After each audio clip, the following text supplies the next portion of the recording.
Jack picked up the pistol and aimed at the resting officer. Tom turned around. It was actually an albatross. The gunshot burst the officer's eardrum, but he didn't blame them. He knew they had found food. Without hesitation, he jumped off the raft and swam toward the shot albatross.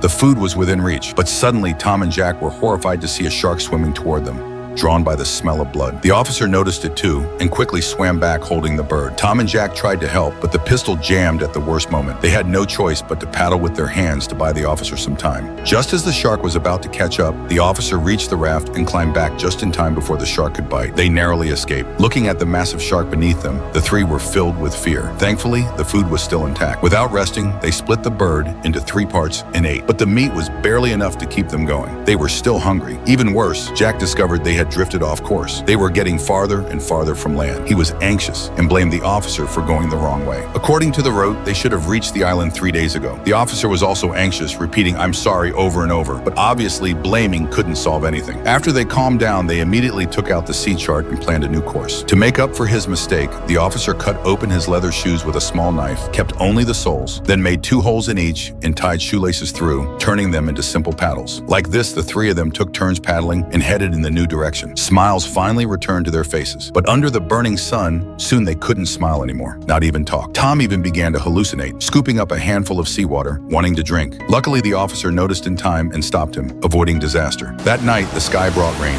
With enough fresh water, they could hold on for a few more days. Suddenly, a huge wave hit them. Thunder and lightning cracked. It wasn't just a rainstorm, but a terrifying hurricane. The officer was thrown into the sea. He struggled back aboard. Before he could breathe, another giant wave came, knocking all 3 into the water and sweeping away all their supplies. The only thing left was the life raft. Then another wave came. They clung to it tightly, not daring to let go for a second. Following the officer's command, they pushed together and finally turned the life raft over, climbed back on, and kept fighting the storm's attacks again and again until all their strength was gone and they lost consciousness. No one knew how long had passed. When they opened their eyes again, the storm had stopped. Amazingly, they saw the edge of land.